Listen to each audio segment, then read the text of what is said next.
Supreme court ने सुन्नी इत्तेहाद council के मखसूस नशिस्तों के कोटे पर रुकने असेंबली बनने वालों को हतमी फैसले तक वोट देने से रोक दिया है।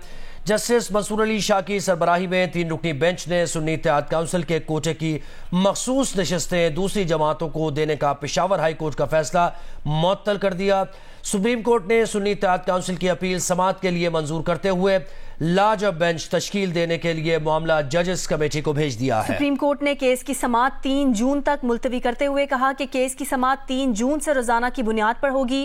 अदालत ने यह भी वाज़ेह किया, कहा कि पेशावर हाई कोर्ट के फैसले की मुअत्तली का इत्तलाक दीगर सियासी जमातों को बाद में दी गई इजाफी नशिस्तों पर होगा। दूसरे मरहले पर अलॉट मखसूस नशिस्तों के अरकान हतमी फैसले तक वोट नहीं दे सकेंगे।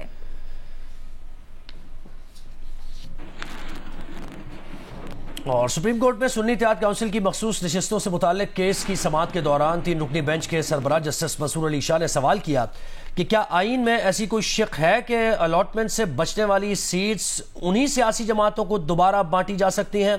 कानून में कहाँ लिखा है कि बची हुई नशिस्तें उन्हीं जमातों में तकसीम कर दी जाएं। जस्टिस मंसूर अली शाह ने मजीद कहा कि हमें पब्लिक मैंडेट का एहतराम करना है।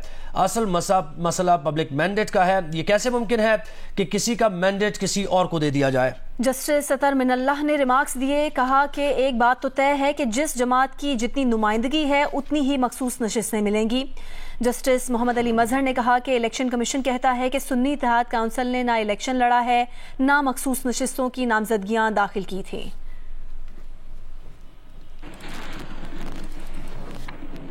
चेयरमैन तहरीक इंसाफ बैरिस्टर गौहर कहते हैं कि आज के फैसले के बाद कौमी और सूबाई असम्बली के 78 अरकान वोट नहीं दे सकेंगे। हुकूमत जो आईनी तरमीम लाने की मनसूबाबंदी कर रही थी, फैसले से इसका सद्देबाब हो गया है।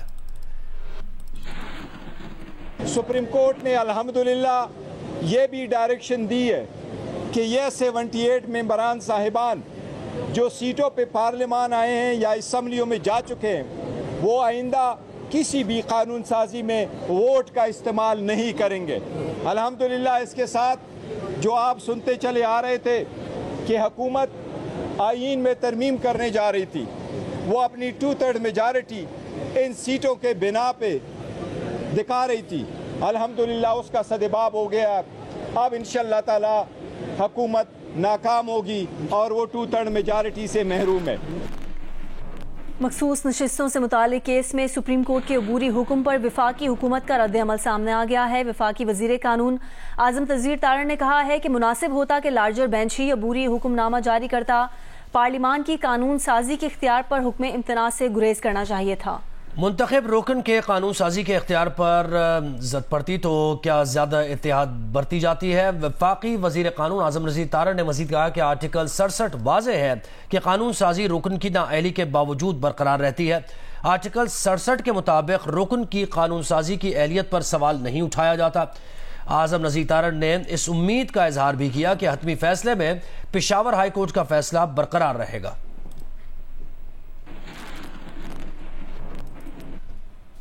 पीपल्स पार्टी के रहनुमा और सिंध के सीनियर वजीर शर्जील इनाम मेमन ने कहा है कि सुन्नी इत्तेहाद काउंसिल ने इलेक्शन से पहले फेहरिस्त जमा नहीं कराई थी, इसलिए सुन्नी इत्तेहाद काउंसिल की एक मखसूस नशिस्त भी नहीं बनती। कराची में न्यूज कॉन्फ्रेंस के दौरान शर्जील मेमन ने कहा कि फैसले जज्बात और ख्वाहिशात की बुनियाद पर नहीं बल्कि आईन और कानून के मुताबिक होंगे। सुन्नी इत्तेहाद काउंसिल ने इलेक्शन से पहले वो लिस्ट जमा नहीं कराई थी तो सुन्नी इत्तेहाद काउंसिल की एक नशिस्त भी नहीं बनती, क्योंकि ये मुल्क चलाना किसने है? ये मुल्क चलाना है आईने पाकिस्तान ने, कॉन्स्टिट्यूशन ने। तो कॉन्स्टिट्यूशन जिस चीज की इजाजत देता है हम सिर्फ वही चीज कर सकते हैं। जज्बात पे फैसले नहीं होते, ख्वाहिशात पे फैसले नहीं होते, फैसले होते हैं कानून और आइन की पासदारी करना। वफाकी वजीर दाखिला मोहसिन नकवी ने कहा है कि पंजाब की निगरान हुकूमत का गंदुम के मामले से कोई ताल्लुक था न बनता है। पंजाब हुकूमत गंदुम किसानों से खरीदती है, बैरून मुल्क से नहीं।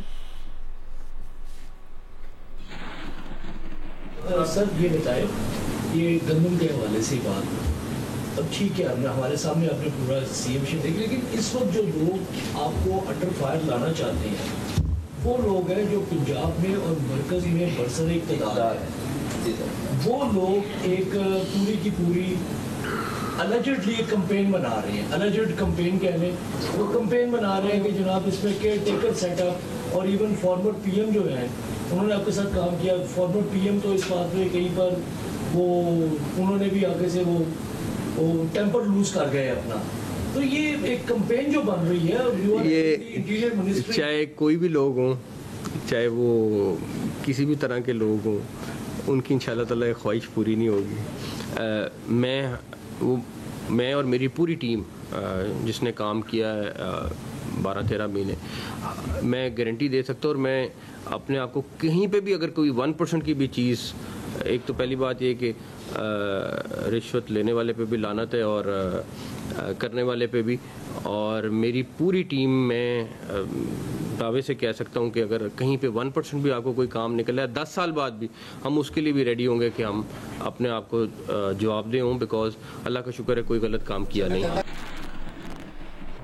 मुल्क में बेहतरीन पैदावार के बावजूद गंदम दरामद की गई। अक्टूबर 2023 से फरवरी 2024 तक दरामद होने वाली गंदम की इंक्वायरी नहीं की जा रही। वजीर आजम के हुक्म पर सिर्फ फरवरी के बाद मुल्क में आने वाली गंदम की इंक्वायरी की जा रही है। लाहौर से रईस अंसारी की रिपोर्ट देखिए।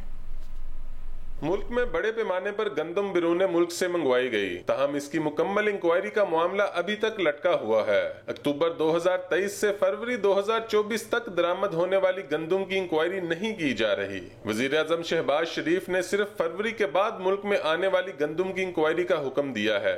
इस मकसद के लिए वजीर आजम सेक्रेटेरिएट के एडिशनल सेक्रेटरी शकील शाह ने 4 रुकनी कमेटी बनाने का हुक्मनामा जारी किया है। कमेटी सेक्रेटरी कामरान अली अफजल की सरबराही में बनाई गई है। हुक्मनामे में कहा गया है कि कमेटी निजी शोबे की जानिब से फरवरी 2024 के बाद गंदम की दरामद का जायजा ले और गंदम का काफी जखीरा होने के बावजूद गंदम की मुसलसल दरामद के मामले को देखे।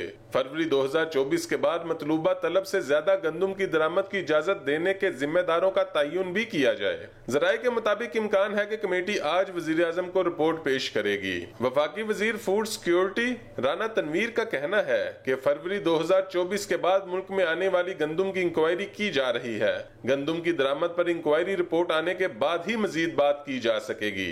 Rice Ansari, Geo News, Lahore. Pakistan cricket team के कप्तान बाबर आजम का कहना है कि रोटेशन का वक्त गुजर गया। आयरलैंड और इंग्लैंड के खिलाफ वर्ल्ड कप वाली टीम को मौका देंगे। जरूरत पड़ने पर बैटिंग ऑर्डर और बॉलिंग कॉम्बिनेशन भी तब्दील करना पड़ा तो करेंगे। हेड कोच गैरी कर्स्टन मुसलसल राबते में है, उन्हें एक एक चीज बताई जा रही है। डबल कॉन्फिडेंस और बिलीव है कि हम ट्रॉफी लेके आएंगे।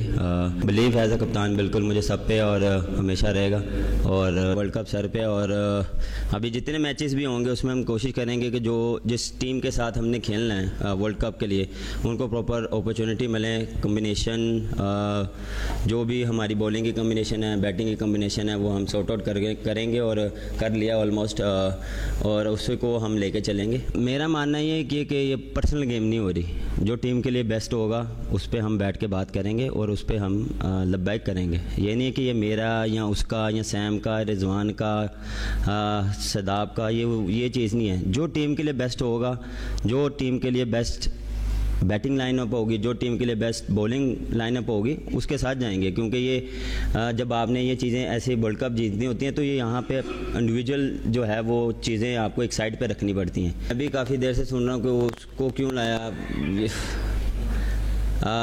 देखें ये सब सिलेक्टर ने भी क्लियर किया कि वो बैकअप के तौर पे है, ये नहीं है कि वो 15 में है। ये थोड़ा सा हम इस चीज़ को समझे कि वो बैकअप के तौर पे। जहाँ तक रही आपने बात की हारिस रऊफ की, फिटनेस उसकी माशाल्लाह बहुत इम्प्रूव है। मैं एक्सपेक्ट नहीं कर रहा था ऑनेस्टली कि वो इतना जल्दी रिकवर करेगा, बॉलिंग करेगा, और वो बहुत कीन है। जो अच्छी चीज़ है जो उसको एज अ प्लेयर और एज अ प्रोफेशनल आप ये चीज़ आप में होनी चाहिए कि यार मुझे जो भी है मुझे कम बैक करना है। वर्ल्ड कप के बाद जो अपॉर्चुनिटी बिल्कुल उसको वैसी नहीं मिली, लेकिन नंबर जो था उसका वो जो टॉप ऑर्डर का था, PSL में उसको अपॉर्चुनिटी मिली जिस तरह उसको एग्जीक्यूट करना चाहिए था।